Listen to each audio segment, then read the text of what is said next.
Hi everyone, welcome to our third lecturing session where we will look into the training of artificial neural networks. Overall, this session will split into a couple of sub-chapters. The actual training is the core part and we will dive into it right after a brief introduction. And once we did that, there are a couple of further considerations that matter when we build neural network type classifiers. Overfitting is a concept you have been introduced to in the scope of business analytics, and as you can imagine, being complicated data-driven models, neural networks are also vulnerable toward overfitting. And hence we will briefly revisit the problem of overfitting and what it is about. And then we will look into ways to prevent it from happening in the scope of neural networks. And there are actually some peculiarities, some architectural choices that we can make in order to make our neural networks more robust toward overfitting.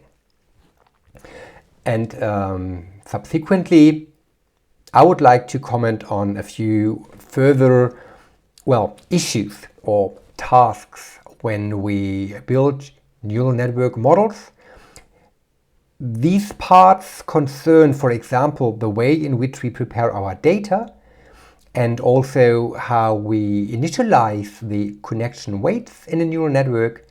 And finally, since neural networks in general exhibit many metaparameters or hyperparameters, choices that we can make as an analyst, it is important that we know about standard practices to make these choices or to find out how well a given configuration we have come up with actually works for the task we face.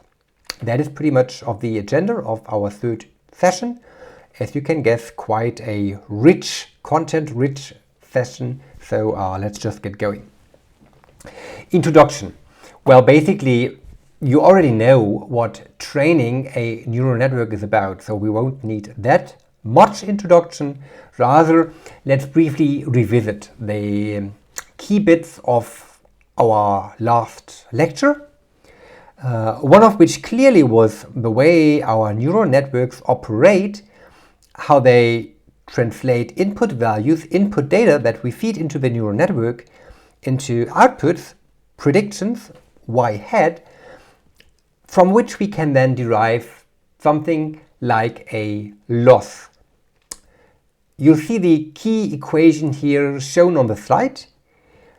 If we put a bunch of input data, our training set acts throughout our neural network, meaning that we multiply the inputs with the weights connecting the input layer to the hidden layer, then compute the activation function of the hidden layer units, perform another matrix multiplication, this time with the weights connecting the hidden to the output layer.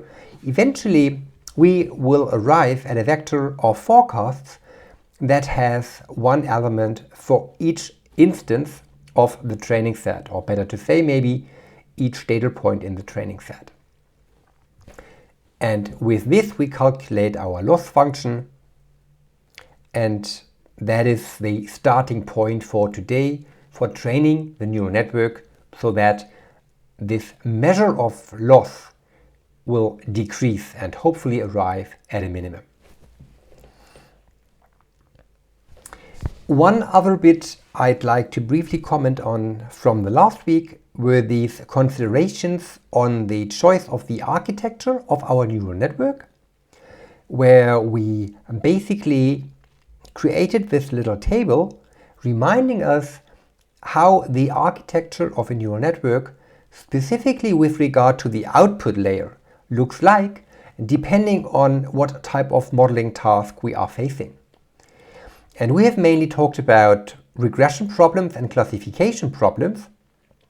Since binary classification problems are just a special case of the more general multi-class setting, it is actually enough if we distinguish in the reminder between networks for either regression or classification, where then, in the case of classification, I will simply consider that we face the general setting with multiple classes, and for this setting, any network that we would build would also support binary classification, so we don't need to distinguish between binary and multi-class classification so much in the reminder.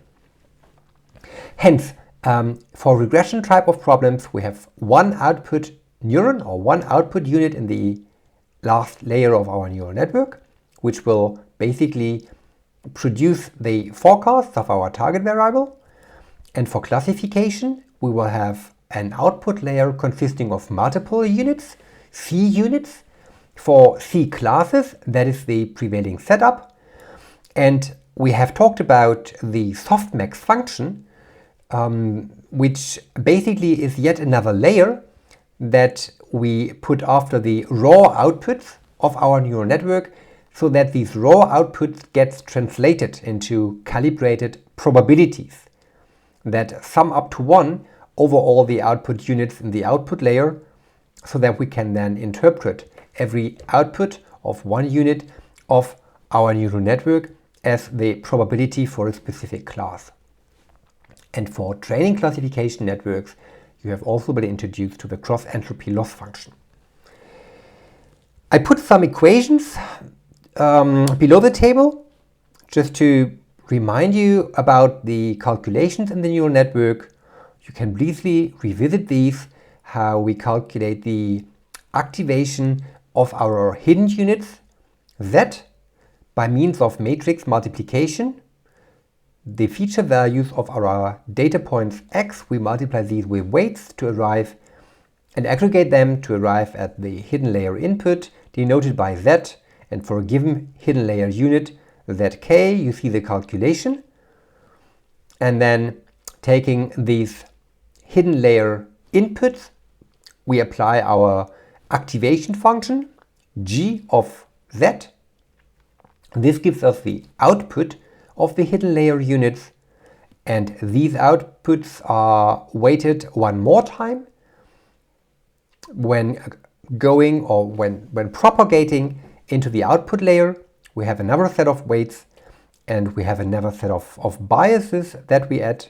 You see this WOC here, superscript 2, which are the bias in the output neurons, and then GO in this picture would refer to, for example, the softmax function in classification. And this last function, this GO, that you see here in the case of a regression network, this is the guy I am talking about. In the case of a regression network, well, we would simply drop this final function, because for regression problems we can train our neural network to just produce raw forecasts of our target variable and do not need any normalization as we do in classification to produce probabilities. Alright, that was the last session in a nutshell, and let's now look into neural network training. So let's attack our first core part in the session, where we will talk about the famous backpropagation algorithm, which you might have heard about. We'll take that one apart, and we will see that it is simply an application of gradient descent, another algorithm that probably you have heard about. And in the course of investigating backpropagation and gradient descent, we will also introduce certain parameters that govern the working of these algorithms. Alright, let's start. We generally use the term training to refer to this process of updating, adjusting the free parameters in our neural network, our weights W, such that we minimize the loss between our outputs and the actual labels that we have in the training data set. And these outputs, our forecast, as we have just discussed, or better to say revisited, clearly they are a function of the weights. So if our loss is some functional, which typically is either the squared error loss or the cross entropy loss. So this loss measure L that you see here on the slide, we have just seen that it could be something like squared error for regression, or could be something like cross entropy for classification. It depends on the true labels y, and our neural network outputs y hat. And in the vast majority of cases, and all cases that matter to this course, this is a commensurate measure of loss, meaning that we can work out the loss for every single data point I and then just aggregate it. And this neural network output y hat for data point I is a function of the input data xi that describes our data point and our weights, all the weights in the neural network, which could be a large number of weights with big networks. And I'm just assuming that all these weights come together in capital W. So training equates to the process of finding weights with the lowest loss. It's the minimum of our loss function with respect to the weights that we are calculating. And the specific way how this looks like, then again, it depends on our task, it depends on our network architecture, and more specifically, it depends on the way we define our output layer. And we will only consider regression and classification in the reminder. And you have the two loss functions depicted here once again. And because the squared error loss is more convenient to work with, I will focus on that one, and then it is your responsibility to convince yourself that training the neural network to minimize the squared error loss function is equivalent to training the neural network so that it minimizes the cross entropy loss. Just that the formulas would look a little more complicated in the case of cross entropy loss compared to squared error. Maybe you remember this 3D graph we had in the last session, this U-shaped graph describing the squared error loss function for a simple regression model. Since now we work with neural networks, we must ready ourselves for the loss surface to look more complicated. For example, as in this case here, again, in order to plot it, I consider only 3 dimensions, and we have 2 network parameters, WO and W1, and then we also plot the loss J of WO and W1 that is associated with different values of these 2 free parameters. And it's a nonlinear loss surface that we are facing here. So there are multiple local minima, and there is one global minima, which I trust is this point right here. Maybe better to highlight it in red. So here we have our global minima, and then further way up here we have something like a local minima. And it is commonly the case that the loss surface of neural networks looks a little bit like that, or more complicated, in that it's a non-convex function, our loss function, and once we found a minima, we are typically unable to ensure that this minimum is the global minimum of our function. But I'm jumping ahead.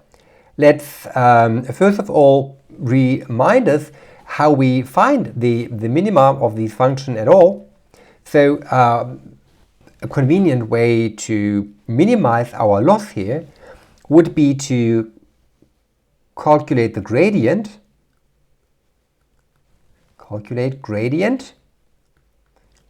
More specifically, the gradient of our loss function J of W, with regard to our weights W. And the reason we are interested in the gradient, which, just to remind you, is the vector of all the partial derivatives. Our neural network has many free parameters, many weights that are stored in this big matrix W. We can and we need to find the partial derivative of our loss function with regard to any of these weights, W1, WO, W1, W2, W3, and so forth.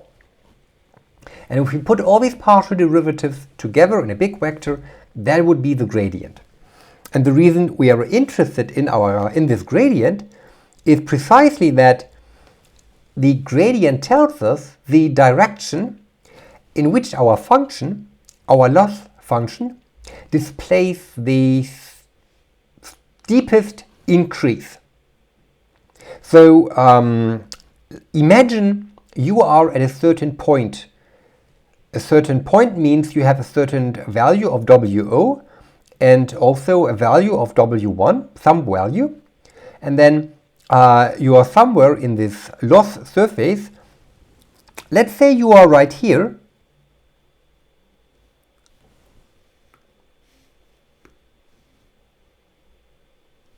Somehow my pen is not working, apologies. Let's say you are right here. That's a bit hard to see. Let me try a different color. Maybe yellow could work well. Let's try yellow. Oh, that's not too bad. Maybe we are here. Whatever value of WO, maybe 1.5. And for W1 here, we might have a value of a half or something. Yeah, it's a bit inaccurate. Bear with me. So maybe this is... And then maybe here, so we found this point, and the gradient will then basically tell us in which direction our function increases the most, in the strongest way, where the tangent has the steepest slope, steepest ascent, and that would be this direction, roughly, right? And then, well, the opposite, that's more interesting for us because we don't want to increase our loss, we want to decrease our loss. So it is the opposite direction in which we are most interested. And this is the direction in which we should go in order to decrease our loss. More precisely, in order to decrease our loss in the fastest manner. Well, what does this arrow correspond to? As far as W1 is concerned, well, we would probably leave it pretty much where it is. And with regard to WO, we might want to decrease WO a little bit to lower our loss. And then decreasing WO a little bit further would reduce the loss even more. And so forth, so we could walk down this hill here, iteratively decreasing WO a little bit, while maybe also decreasing W1 a little bit, and in some top point we would realize that the next best step to take, or the algorithm might think that the next best step to take is basically to go down this road here, where we make minor changes of WO and now start to further decrease W1 a little bit, and then eventually we might end up in this local minima somewhere down here, or maybe better to say we would end up in this point here, where we then realize there is not much opportunity to further decrease our loss function beyond that point.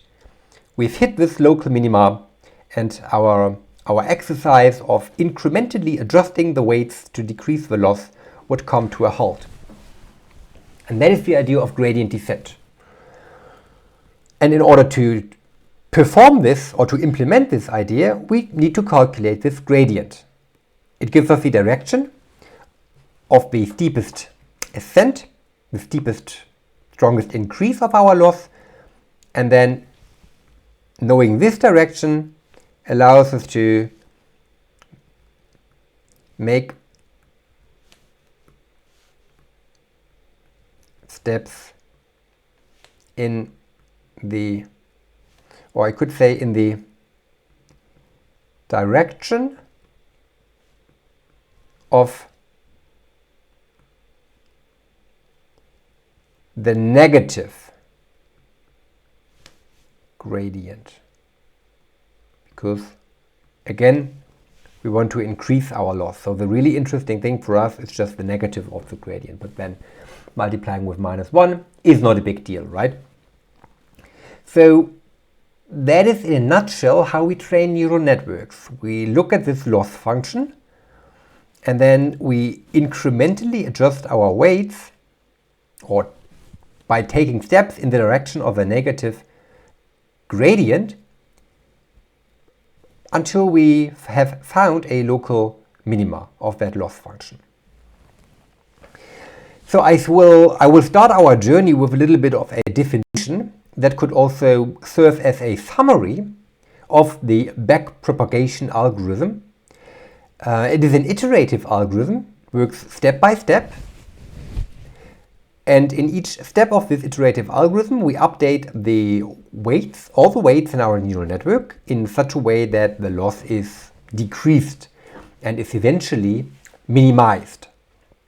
And again, updating these weights means that we might add a little bit to one of the weights or decrease a little bit from one of the other weights.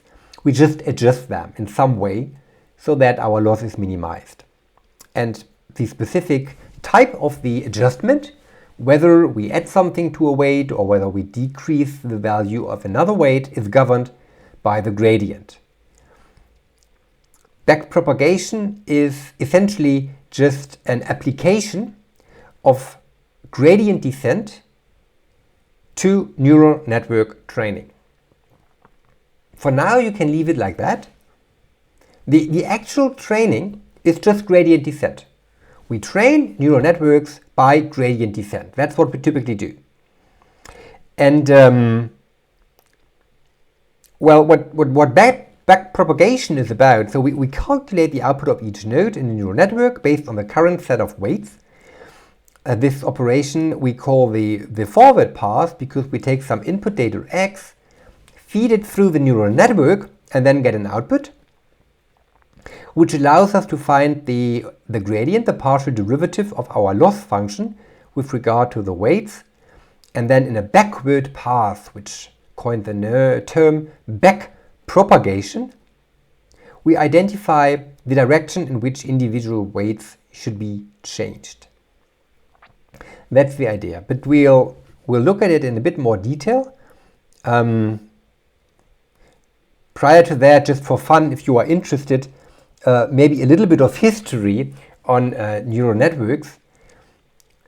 You might remember from our first session that the journey of neural networking started a long time back in the past, 1943 or something, with very early work, and the first big result, the breakthrough result, probably was Rosenblatt's perceptron algorithm, where the paper was published in 1958, I believe. A very simple neural network, arguably not even a network, just having one neuron, one unit in the hidden layer, basic logistic regression, and this update rule to tune this perceptron, or the weights in this perceptron. The second, even bigger breakthrough maybe, was the invention of this backpropagation algorithm, where there was actually some turmoil regarding who invented that. On the one hand, there was Paul Verbus, who introduced an algorithm which basically was equivalent to backpropagation in 1974, whereas it was David Rumelhart and co-workers who some 10 years later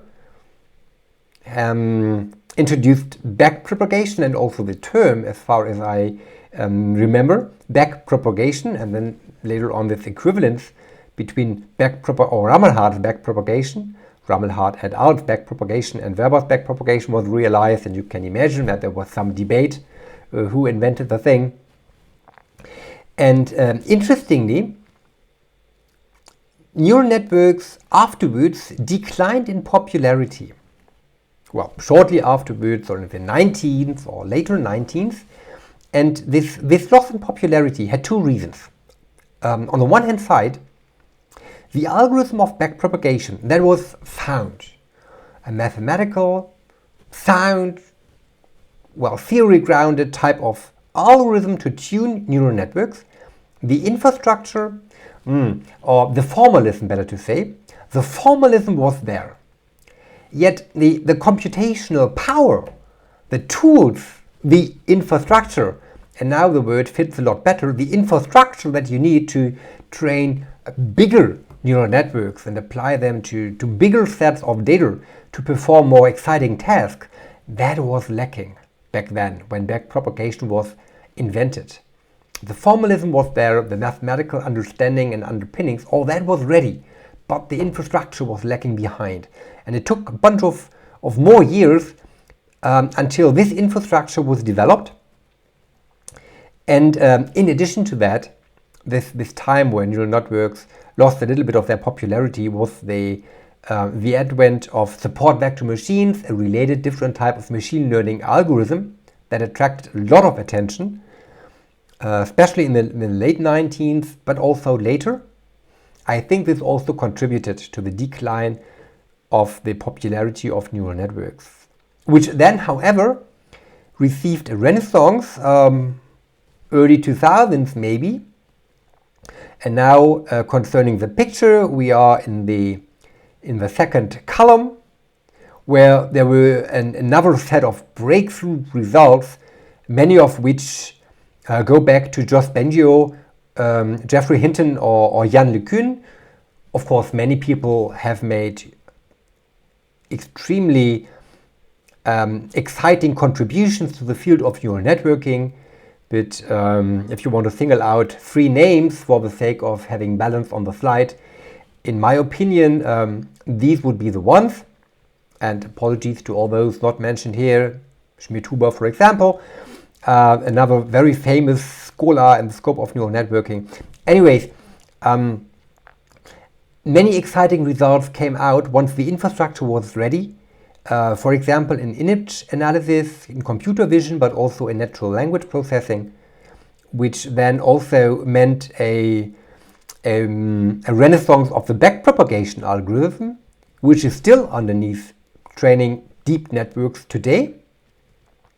So there was a brief excursus into the history of this algorithm, a history that also experienced some struggles concerning who invented it.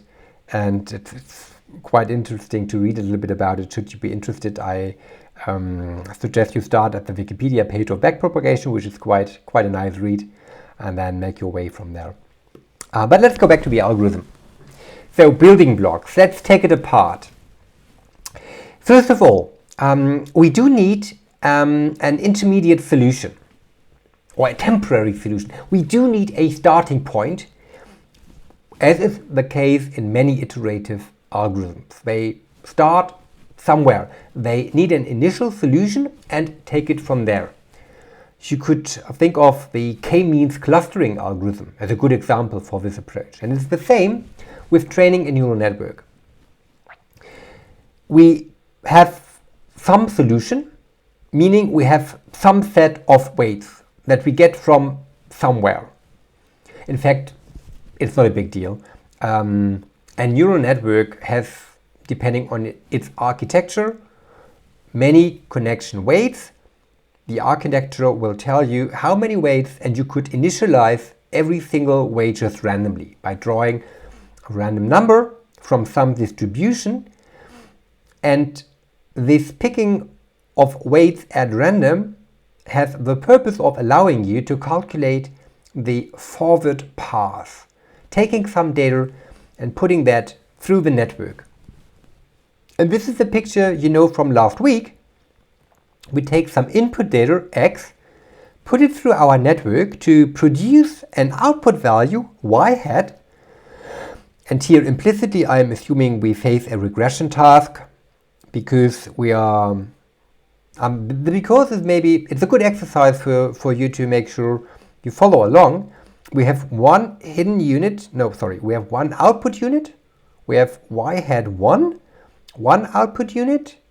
And you see that I'm considering a squared error loss here, where we have our network output y hat 1 and our true value of the target y1, which for this customer happens to be 1.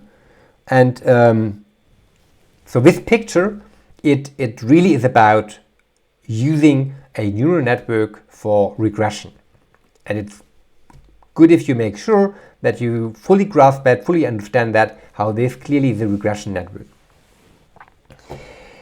The important bit is that we can calculate our output, and from that we can calculate a loss.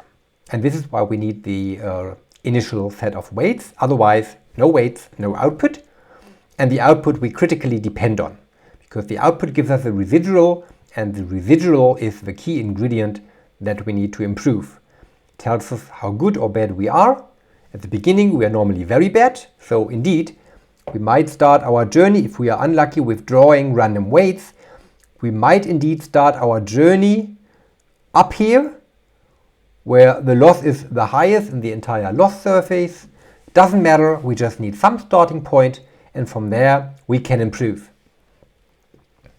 More specifically, in addition to our interim solution, we need a way to calculate how changes that we make to our weights will change the loss. If we have a mechanism to calculate how a change in a weight changes the loss, we can change the weights to decrease the loss. And we can identify something like a best change that decreases the loss the most, taking the steepest step down the hill in our loss surface. And that is just a layman way of saying that we need to calculate the gradient of our loss to identify the direction in which the loss increases the most, and then moving in the opposite of that direction, updating the weight accordingly to find the steepest decrease of our loss function, giving the weights.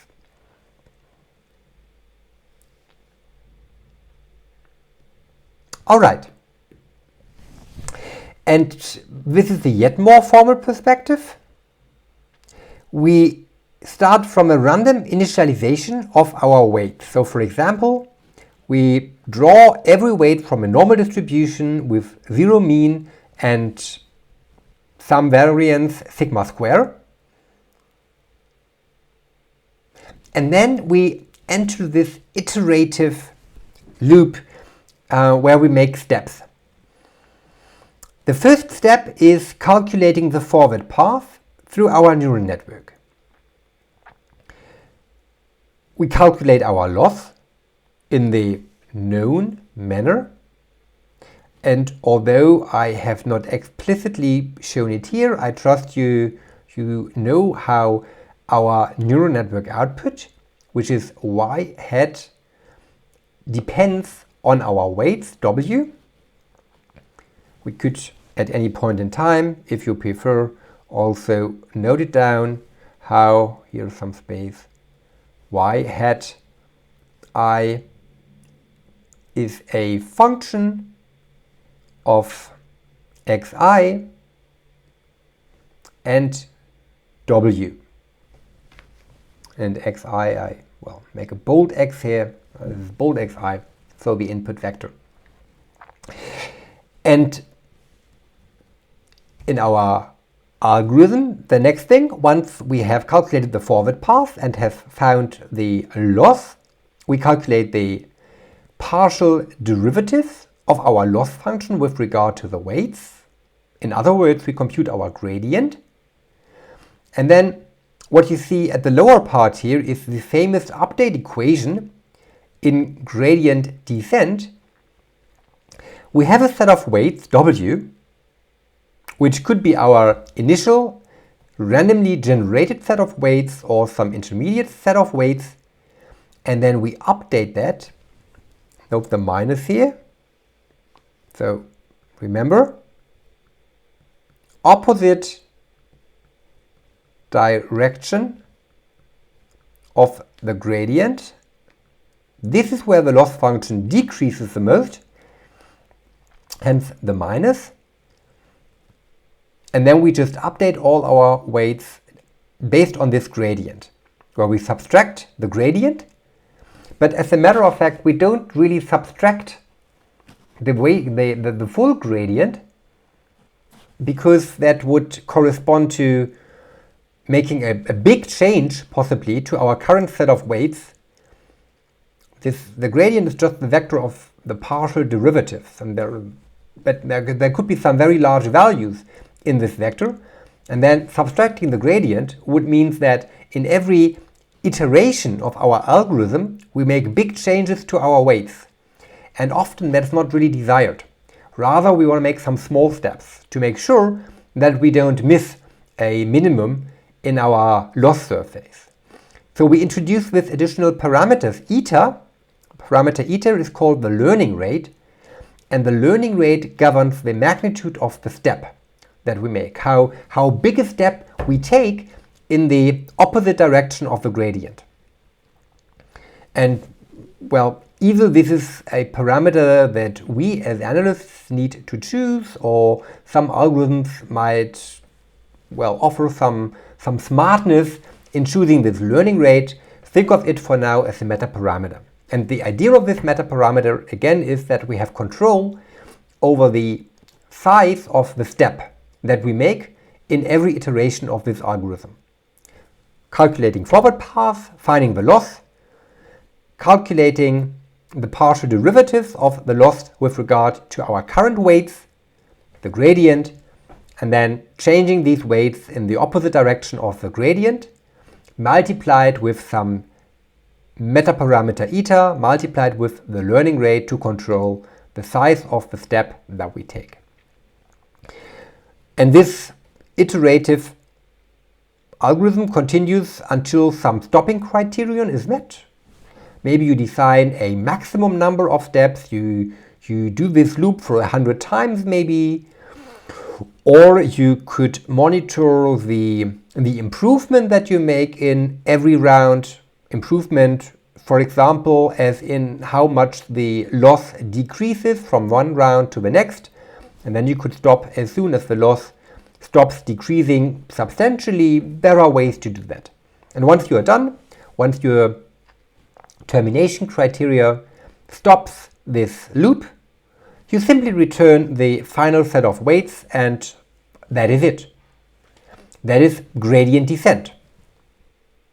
And indeed, if you think about it, that is gradient descent, no less, but also no more.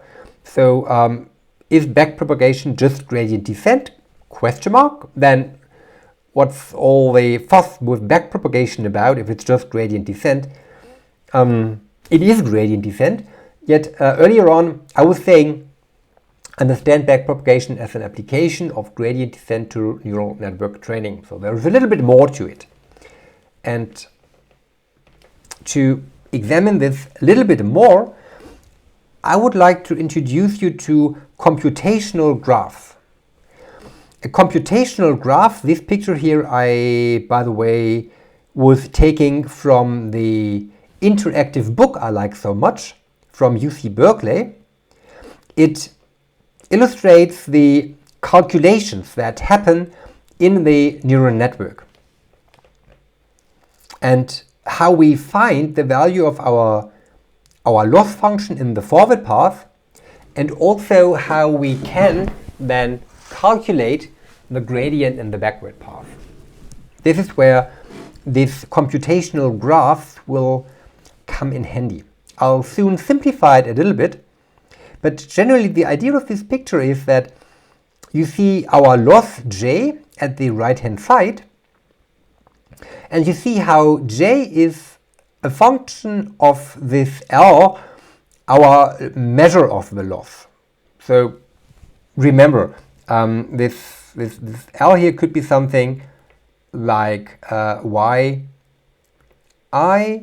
minus yi hat square, just the squared residual, if we use the squared error loss, and then the sum over all the data points in the training set would give us j. And then the loss, this loss measure L depends on the true target y and our neural network output y hat, whereby y hat in turn depends on some weights w superscript 2 that are multiplied with h. And remember, h was the output of the hidden layer. And this hidden layer output in turn was computed by applying some nonlinear activation function g to that, which was the input of the hidden layer, which in turn was just the multiplication of our input data x with some weights w superscript 1. So it's a neural network in a way. We can't really see the architecture. In fact, we could translate that into an architecture if we add the dimensionality of these matrices, w1 or w superscript 1 and w superscript 2, and the dimensionality of our input. If we just, well, state something like, so x is as usual some m-dimensional vector, and if we then say, well, w1 is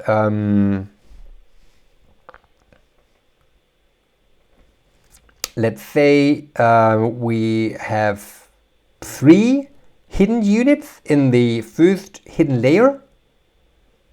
So that would be 3 by m. And this means that z is a vector, same with h, by the way, that is 1 by 3. And if we, well, I'm using a squared, or I have considered the example of a squared error loss function earlier on. This means we have 1 unit in the output layer. And so our weight matrix that connects the hidden layer to the output layer, that would be also 3 by 1.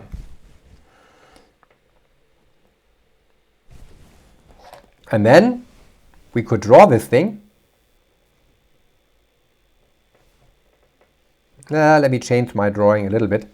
Let's say we have x1, we have x2, all the way down to xm. And each of these x's connects to that 1, that 2, that 3. And my graph would now get very cluttered if I were drawing all the individual connections from x1. I'm just sketching it, right? For x2, here's the connection, here's the connection, and here is the connection, and same for all the other input neurons. Well, from that to G1, G2, G3 is just applying the activation function.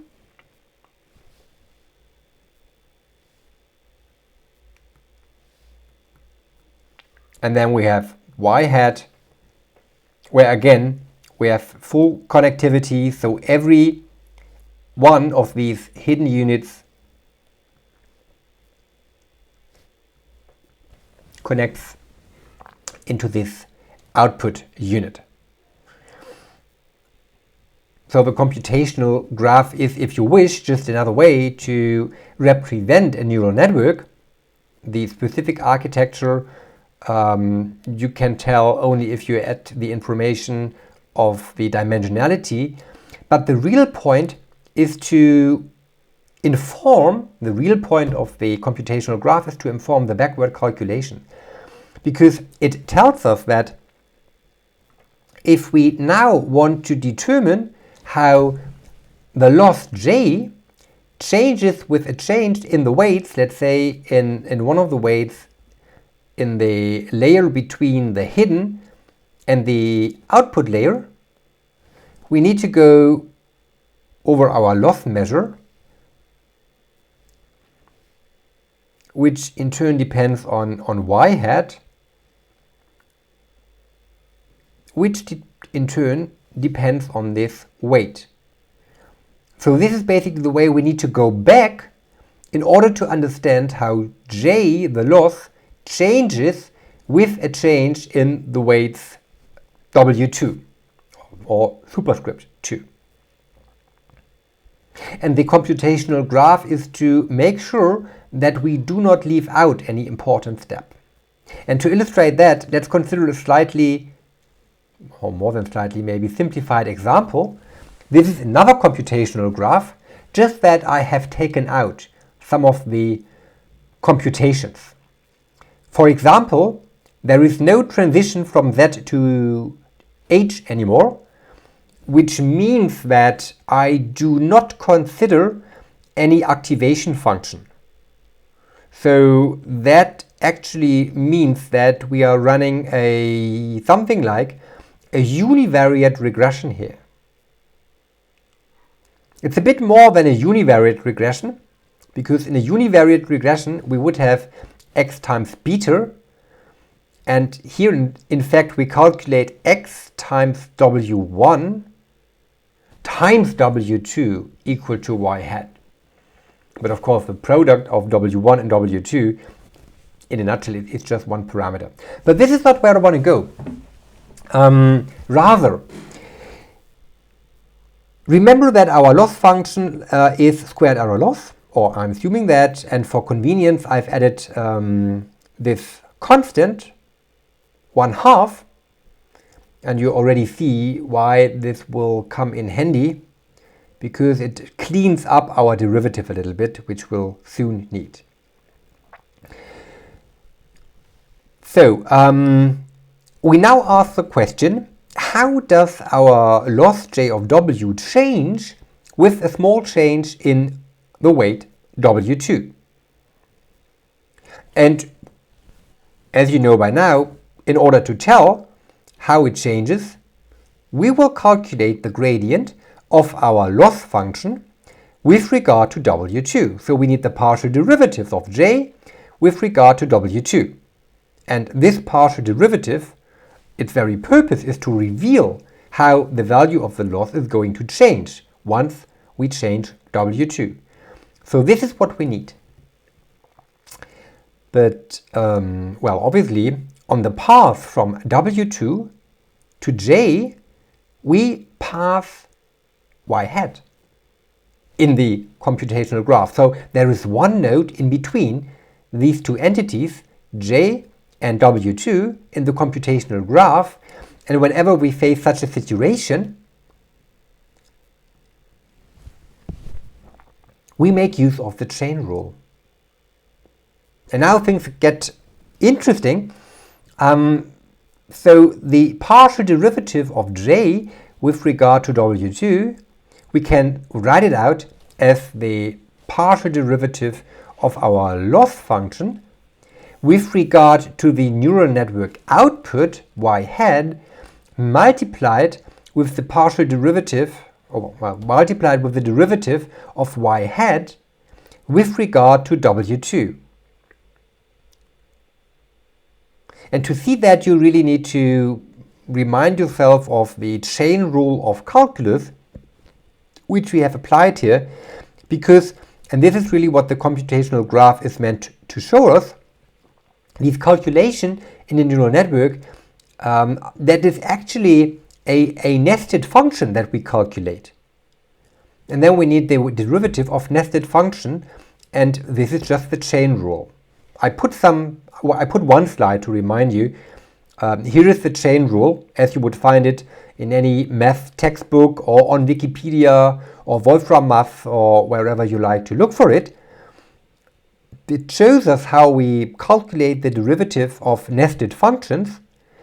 And in neural networking, it is often more common to use the Leibniz notation that you see on the lower part of the slide, where if we have two nested functions, y and z, where y depends on z and z depends on x, the derivative of y with regard to x is just the product of the derivative of y with regard to z times the derivative of z with regard to x. And these both ways are equivalent. And the reason why I use symbols y and x and z here is, of course, to resemble the notation in our neural networks, where y is an output variable that depends on a latent variable z, which in turn depends on an input variable x. And that is exactly how neural networks work.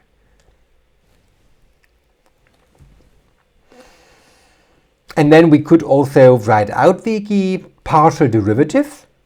Again, for the squared error loss, it's very easy to find the partial derivative. It's just the residual, where we have to take care of the sign. And this is here where the 1/2 comes in handy. If you want to minimize the loss, adding a constant clearly doesn't change the solution.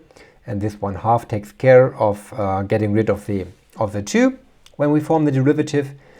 So we can easily calculate the partial derivative of the loss with regard to w hat. Just to make sure, right? And then we also need the derivative of y hat with regard to w2. Now, in the simplified example,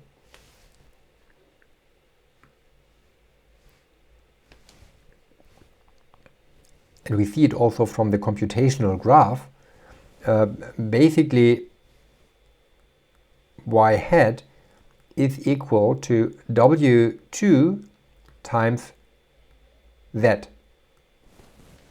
So the derivative of y hat with regard to w2 is simply z1.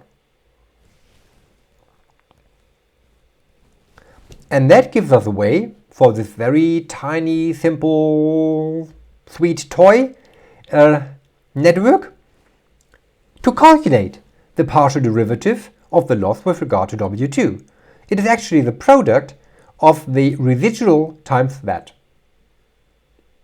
Remember that that is just a value, so that's very easy to calculate. And since we can calculate that, we could do the gradient update of this weight, because now we know how our loss will change with changes in w2. And if we want to take it one step further, and we now ask the question how our loss changes with w1, well, that is a weight which sits a little bit nearer to the input of our neural network. So we just have to do these going back in the computational graph a little bit longer. We would once again start with our loss function and find the partial derivative of j with regard to the neural network output y hat. We've done that before, right? We just done that. And we just, am I still in blue mode? No, I'm not. So we already know, and that's, keep that in mind, that we already know this bit, that the derivative of the loss j with regard to y hat is just the derivative of our loss, which is y I hat minus yi. And yeah, then we need the derivative of y hat with regard to w1. So how does w1 determine y hat? Oh, wait a minute. We need to go back in the computational graph, right? We can't do that in one step, because y hat in term is a nested function. or well, here we have one more nested function. We need to find the dependence or the derivative of y hat with regard to that one first, right? If we apply the chain rule. And then that one depends on w1. So we need to basically apply the chain rule once again. So let's do that. Here we are. And here you have the chain of computations.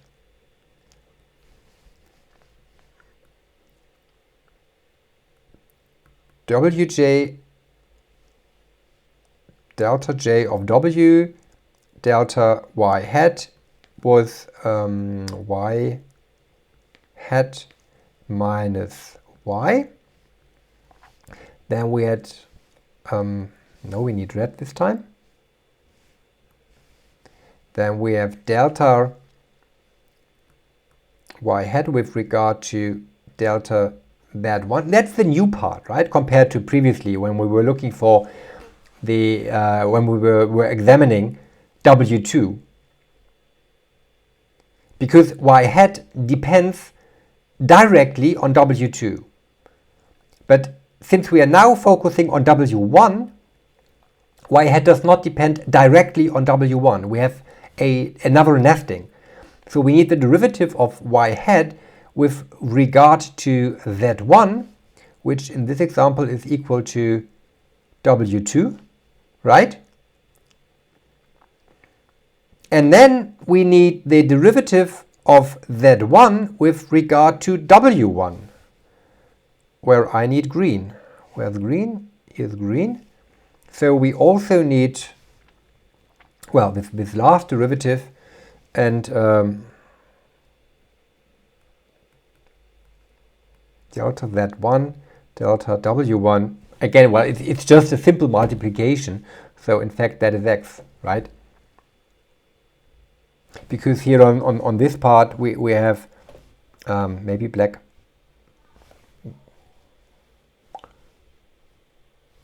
We have x times W1 equal to z.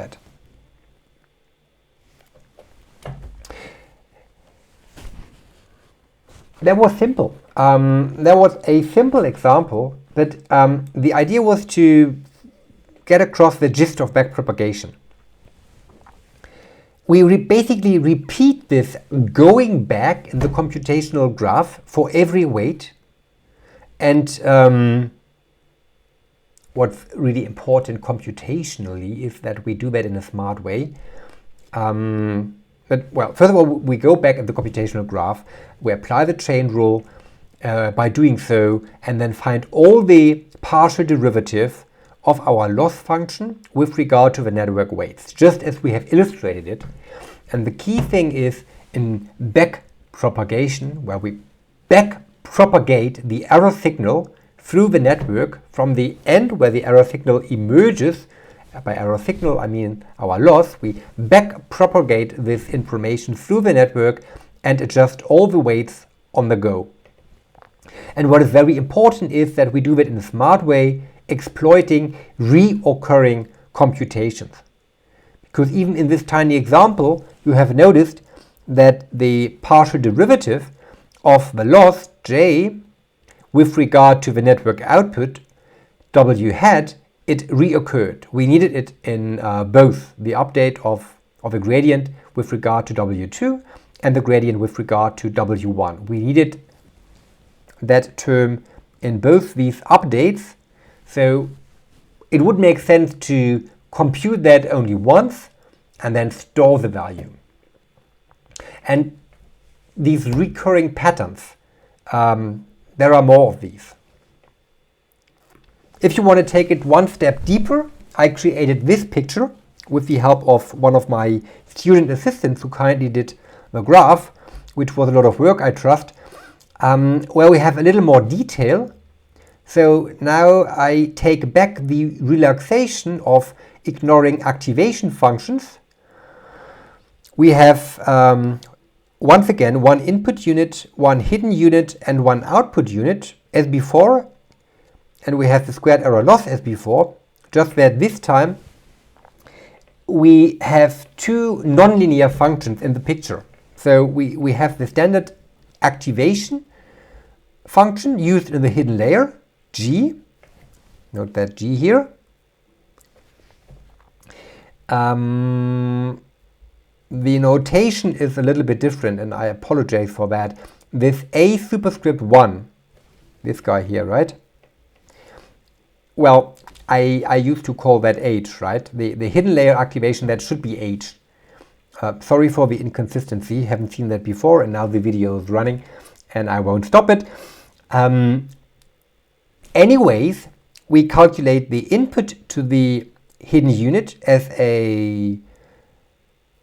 by means of a linear function, x times weights. And that would be just the same if we had multiple input units. We would sum up the aggregated input, find the input signal z, apply our activation function g of z to get the output of the hidden neuron, which is here denoted by a superscript 1. That output we multiply with another weight, w2, to obtain the input to the output neuron. It's a bit of a tongue twister here. And then apply another function, g of z2. That is something like the softmax.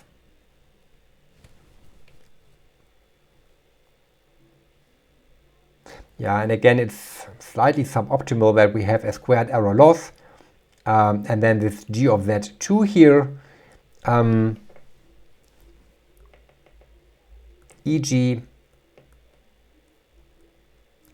softmax. Bear with me. As you know from our previous session, the raw output of the neural network is commonly also put through another function, through a softmax layer in particular, before it really gets forwarded as the result of all the computations. So it's typically the case that we have another nonlinear function here in the output neuron operating, or after the output neuron, right? So that does make sense. As I said, the notation is a little bit inconsistent. Apologies for that. But still, we can make some important observations here, and that is what I really wanted to do, because we can revisit the previous calculation. So let's assume we are once again interested, but now my pen is, so here we go. So we are once more interested in W2. So we need the partial derivative of J with regard to W2. Okay. And now we still see what we had before, that, well, first of all, we need the derivative of the loss with regard to the network output, y hat. We had that before. And obviously, since I'm still using squared error loss, this has not changed. It's y hat minus w. And we can say, so that's the partial derivative of the loss with regard to y hat. And now we have the additional step, right? We're getting a little bit closer, and that was my aim here, to what's really going on in backpropagation. Now we would need to say, okay, but the output of our neural network, this y hat guy, is actually depending on this function that we apply in the output layer. So using this notation, it would be the derivative of y hat with regard to that 2 that we need, right? And so we can add that to our calculation.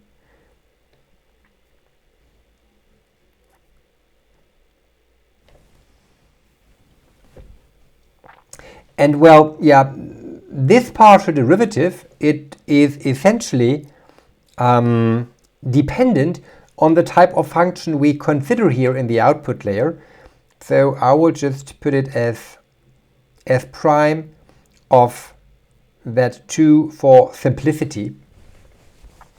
Very often, if the network is set up in this way, we will use the softmax function here, and then we need the partial derivative of the softmax with regard to the inputs of the softmax layer, which are these logits goals, and this partial derivative looks a little bit nasty, so I won't put it here, but generally it's just the derivative of this function that we apply here.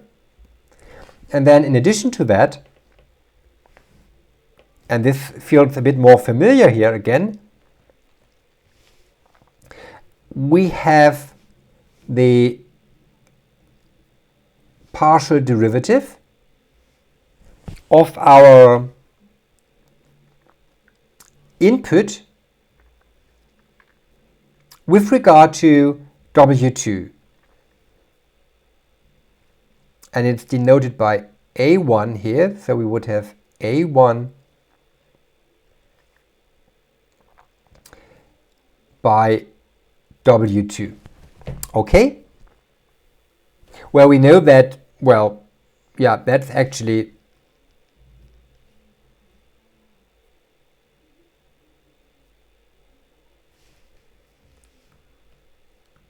that's nonsense. Apologies for that too, and that is actually A1.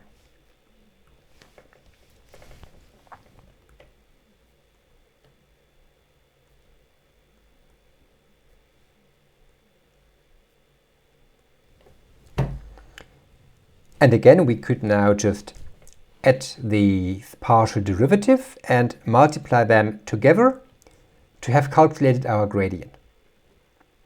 And keeping an eye on the time, I'll leave it for you as a little homework to do the same thing for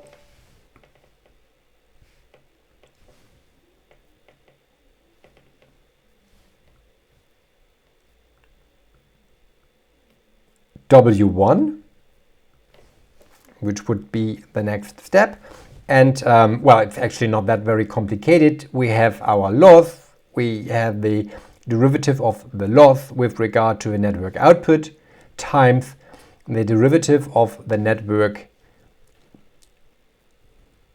well, output with regard to the network input, where we apply this nonlinear function here like softmax, and then we have the partial derivative of this computation here, where we have the input to the output, the raw input to the output unit, that depends on the weight W2, and this output of the hidden neuron. This is where things change a little bit and get a little bit more elaborate when we go back all the way to W1. And then again, we have these two steps of computation here in the hidden neuron, where we need two more terms in our product to arrive at the final partial derivative. So in a nutshell, well, without going into the details, there would be j with regard to y hat times derivative of y hat with regard to that 2 times partial derivative of that 2, and this is the term that changes. Before we had derivative of that 2 with regard to W2. That's not what we have anymore here. Instead, we have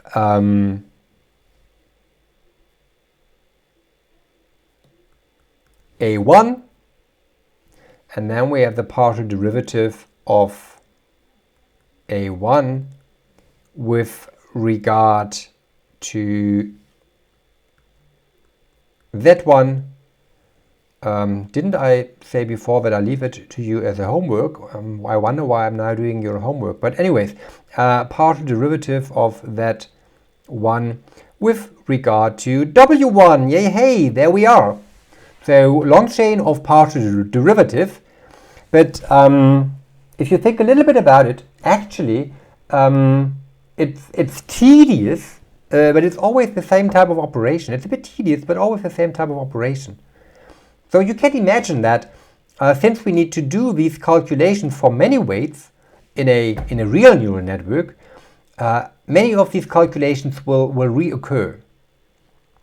For example, the path from the loss, the right-hand side of the network, all the way back to the input, well, it always goes through all this hidden layer, and there will be not much change, not any change, in fact, in many of these factors. And then that is the essence of backpropagation. The weights in a neural network, they are chained together. And due to these changing, we have a dependency in the calculations, which is made explicit by these computational graphs. Backpropagation then exploits these dependencies to simplify the computations during neural network training, which can be quite expensive from a computational perspective. As we have seen, many of the partial derivatives reoccur, and then if we cache these in a smart way, we can speed up computations tremendously, ensuring that previously calculated values are reused in a smart way. That is the idea.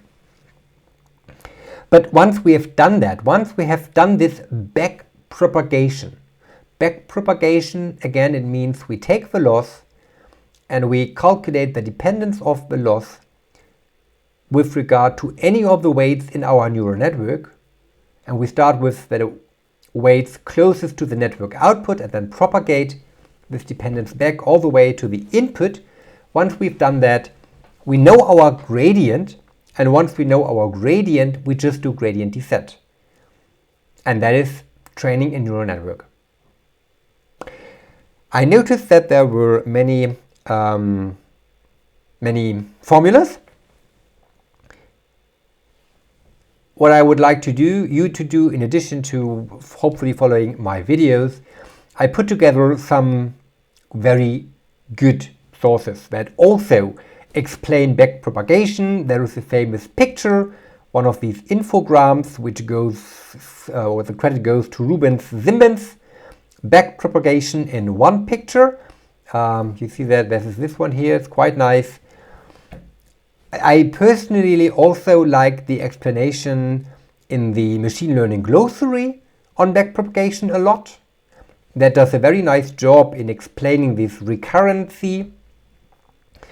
And if you prefer also watching some other videos, please do so. There are many. One I would really like to highlight. That is a must watch in my opinion. This one here. That is the single best video that you found on the internet with regard to backpropagation. Make sure you spend some time. It's 12 minutes, I believe, or there are two videos, 10 to 12 minutes each. That time is very well invested. It's a beautiful video. 3 Blue, 1 Brown also has actually a mini-series on neural network, which is very worth watching. So make sure you pay a look to this and maybe even to the whole channel. 3 Blue, 1 Brown is excellent. And especially, as I said, the backpropagation video is one of the best I've ever seen. Make sure you watch that, then revisit the formulas that I put, and that should give you a very good understanding of backpropagation. A few remarks before we are done. Some more considerations. One is about the learning rate. How do we set this one? Well, there is no recipe how to do it. In general, I would be happy already if you fully understand the purpose of this parameter. And I believe these graphs, which I took from a blog by Jeremy Jordan, do a very nice job in explaining the purpose of these parameters and the trade-off we are facing. You see an illustration of a loss function j, which looks a bit U-shaped, where we are trying to find the minimal point iteratively by making small steps. And if we set a very small learning rate, that would be the left-hand side, we do make small steps. They lead us in the right direction. and they lead us to the local, or well, in this case, global minimum. It's just the case that we need many steps. And the other extreme is the right-hand picture, where we have a large learning rate iter, meaning that we change our weights a lot, meaning that we make big jumps on the loss surface, and how this could lead us missing a minima, because we just always overshoot. This is what they call overshooting here.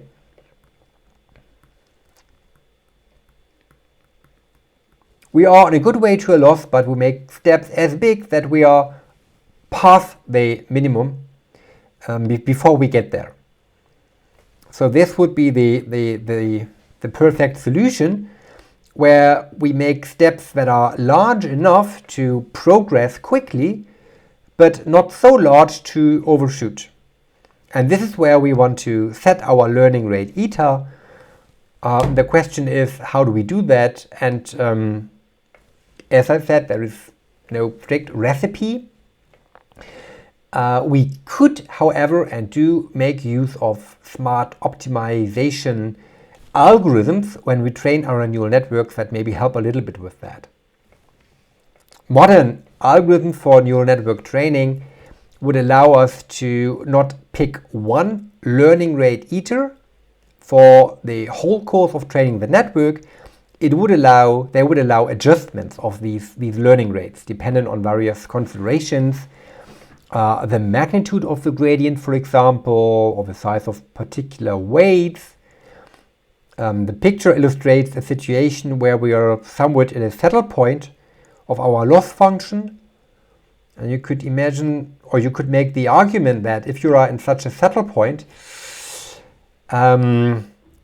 we might be near to a large drop off, but also a large increase. So in such an area, at such a settle point, it could be wise to slow down our training a little bit, to make small steps, to make sure that we don't want to make a big step all the way up to here, right? That would be very, very bad. That's not what we want. So we would rather want to make some small steps to explore this space, and then once we realize, okay, and by looking at the magnitude of the gradient, we would be able to tell that we basically found our way away from this settle point. Here it might be okay to do bigger steps, for example. So looking at the magnitude of the gradient, you can make the point that the learning rate could be, or that you can afford a slightly larger or smaller learning rate, and such adjustments can improve your convergence of gradient descent. And if you are interested, there are a couple of algorithms, ADOGRAD, ADA-delta, most importantly ADAM and RMS-prop.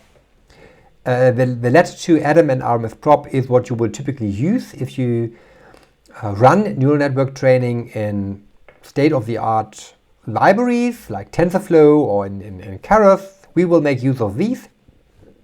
They do allow you some adjustments, and I put some references here if you want to have a look into the papers introducing these algorithms.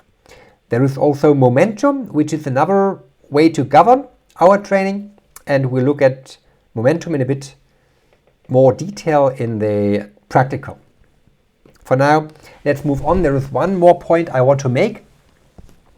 Revisit the gradient descent algorithm, where we start from a random initialization of our weights, then basically find the gradient of the loss, make updates, gradient updates, considering the learning rate until we are done.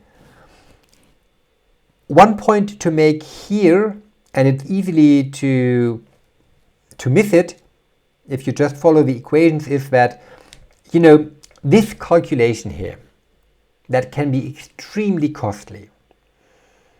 And now I would like to invite you to think a little bit why this could be costly in ordinary or batch gradient descent. Well, obviously there is not much point in letting the video pause for ages. So the thing is, we work all the time here, we work with our loss function j. And remember, j, we define that jw is equal to 1 over n sum of I from 1 to n. Well, whatever is our measure of the loss. So putting this with L here. Well, let's for clarity, let's assume we take the squared error loss for simplicity. It could be another loss function, but I don't need to write that down overly general. Because the core point is another one. It's this one. That's the core point. N. Out of a sudden, n becomes important. We might have a lot of data. By the way, what happened to my W? Now it's a W. N is important. Normally, calculating the loss in the forward path means that we run the entire training data set through our neural network. And you can imagine that if our data is large, if n is 1,000,000, that computation takes a while. And if we do that for every update of our gradient, and if we make many small steps, this approach, which strictly is called batch gradient descent, can be extremely costly. Right? So if you face a large data set, this is not going to give you a very fast learning experience. And note that one path through the entire training set during neural network training, that is called an epoch. And in batch gradient descent, we update our weights once with every epoch. Epoch and learning rate, bear these two in mind and go back to the TensorFlow playground. Because congratulations, by watching this video, you have already learned about 2 more parameters that the TensorFlow playground allows you to play with. Right? Oh, by the way, while recording this video, I let my neural network continue to work on the spiral problem. And, well, as you can see, it still has not found a good solution, although it by now runs for